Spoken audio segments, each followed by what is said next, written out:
സഹകരണ മേഖലയിലെ പ്രശ്നം ഗുരുതരമെന്ന് സുപ്രീം കോടതി. സഹകരണ ബാങ്കുകൾ നേരിടുന്ന പ്രശ്നം പരിഹരിക്കാൻ നടപടി വേണമെന്നും സുപ്രീം കോടതി. ജനങ്ങൾ കഷ്ടപ്പെടുന്നുവെന്ന് കോടതി. തിങ്കളാഴ്ച വീണ്ടും കേസ് പരിഗണിക്കും. വിവരങ്ങളുമായി മനു ശങ്കർ ചേരുന്നുണ്ട്. മനു, ഈ വിഷയത്തിൽ കോടതി പറഞ്ഞ കാര്യങ്ങൾ എങ്ങനെയാണ്? മറ്റു വിവരങ്ങൾ. വളരെ സുപ്രധാനമായ നിരീക്ഷണങ്ങളാണ് ഇപ്പോൾ സുപ്രീം കോടതി നടത്തിയിരിക്കുന്നത്.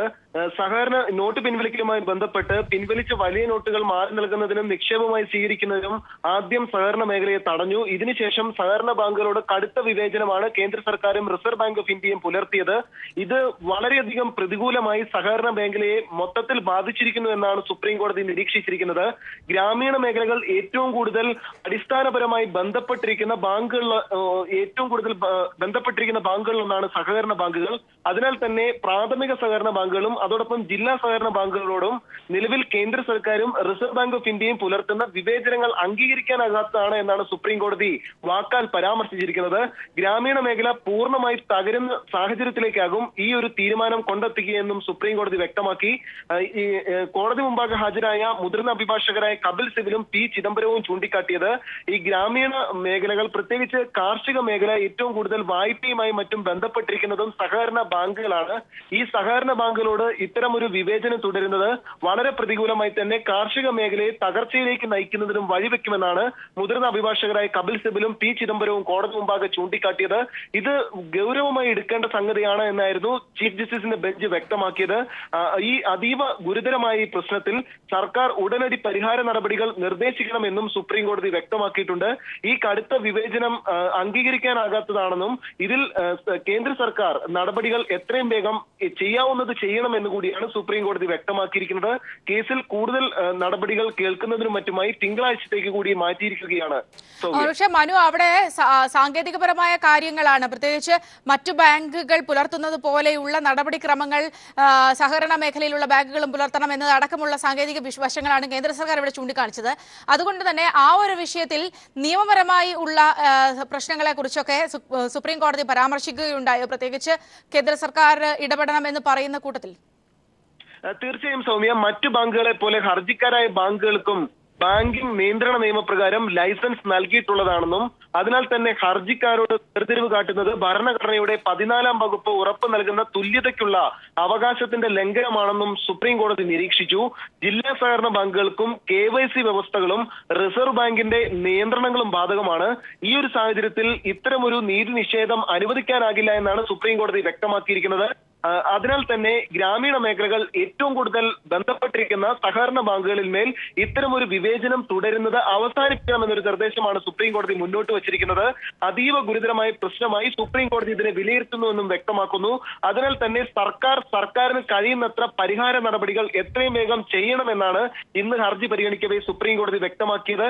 വാണിജ്യ ബാങ്കുകൾക്കും മറ്റു ധനകാര്യ സ്ഥാപനങ്ങൾക്കും അനുവദിച്ചിട്ടുള്ള പ്രവൃത്തികളിൽ നിന്നാണ് ഈ ഹർജിക്കാരെ ഒഴിവാക്കിയിട്ടുള്ളതെന്നും സംസ്ഥാന സഹകരണ ബാങ്കുകൾക്കും അർബൻ സഹകരണ ബാങ്കുകൾക്കും നോട്ടുകൾ മാറി നൽകാനും നിക്ഷേപം സ്വീകരിക്കാനും അനുവാദമുണ്ടെന്ന കാര്യവും സുപ്രീം കോടതി നിരീക്ഷിച്ചു.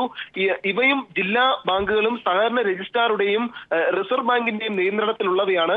അതിനാൽ തന്നെ ഈ ഭരണഘടന ഉറപ്പു നൽകുന്ന 14-ാം വകുപ്പ് ഈ തുല്യതയ്ക്കുള്ള അവകാശത്തിന്റെ ലംഘനമാണ് ഇപ്പോൾ കേന്ദ്ര സർക്കാർ നടപ്പാക്കുന്നതെന്നും സുപ്രീം കോടതി വ്യക്തമാക്കി.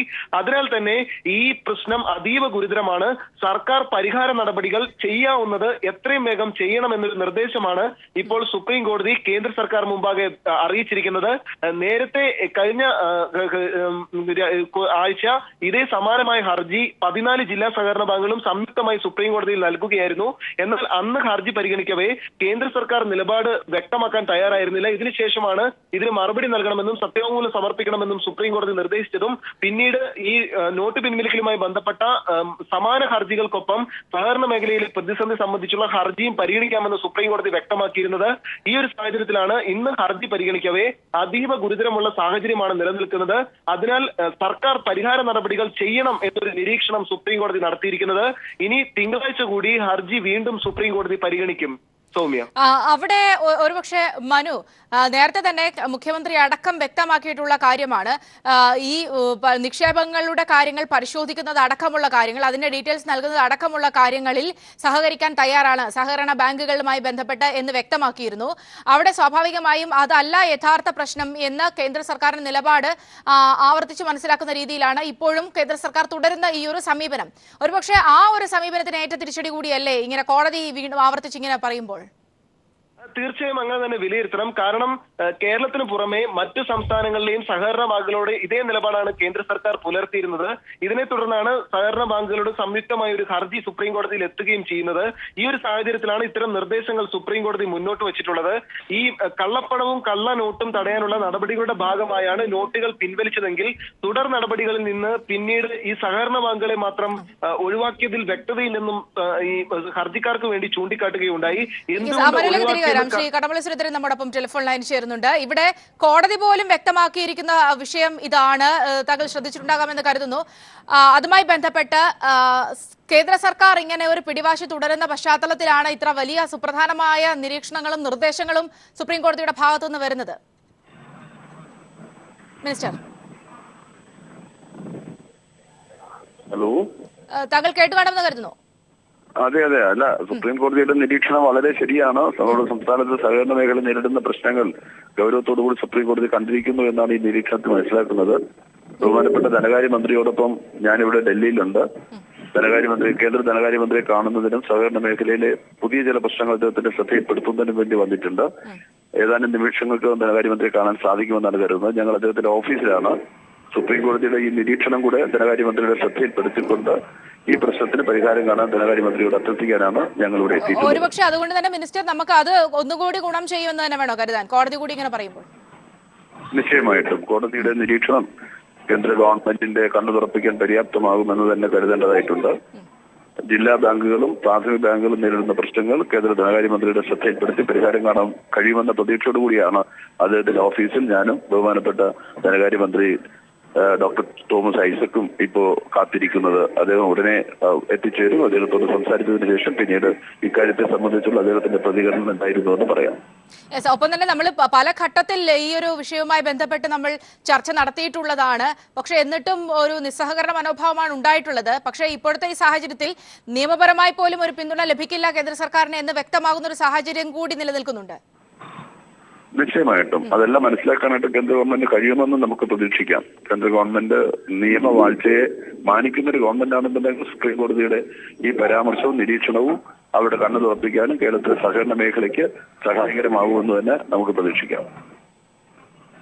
യെസ്, വളരെ നന്ദി മിനിസ്റ്റർ ഈ അവസരത്തിൽ ഞങ്ങളോട് സംസാരിച്ചതിന്. ഏതായാലും ശ്രീ കടകംപള്ളി സുരേന്ദ്രൻ ഉൾപ്പെടെയുള്ളവർ, ധനമന്ത്രി തോമസ് ഐസക് ഉൾപ്പെടെയുള്ളവർ ഏതായാലും അല്പസമയത്തിനകം ഇതുമായി ബന്ധപ്പെട്ട ചർച്ചകൾ നടത്തുന്നുണ്ട്. ഈ ഒരു വിഷയവും സുപ്രീം കോടതിയുടെ ഈ ഒരു നിരീക്ഷണവും നിർദ്ദേശവും ഒക്കെ കൂടി ഉൾപ്പെടുത്തിക്കൊണ്ടായിരിക്കും ഇതുമായി ബന്ധപ്പെട്ട ഒരു തീരുമാനത്തിലേക്ക് അല്ലെങ്കിൽ ഒരു ചർച്ചയിലേക്കൊക്കെ കാര്യങ്ങൾ പോവുക. അതുകൊണ്ട് തന്നെ സംസ്ഥാന സർക്കാരിന് ഈ ഒരു വിഷയത്തിൽ അനുഭവപൂർവമായ ഒരു നീതി കേന്ദ്ര സർക്കാരിൽ നിന്ന് ലഭിക്കുമെന്ന് തന്നെയാണ് അദ്ദേഹം പ്രതീക്ഷിക്കുന്നത്. എന്തായാലും സഹകരണ മേഖലയിലെ ഈ കേന്ദ്ര സർക്കാർ നിലപാടിന് വലിയ ഒരു തിരിച്ചടി ആയിരിക്കുകയാണ് സുപ്രീം കോടതിയുടെ പുതിയ നിരീക്ഷണങ്ങൾ.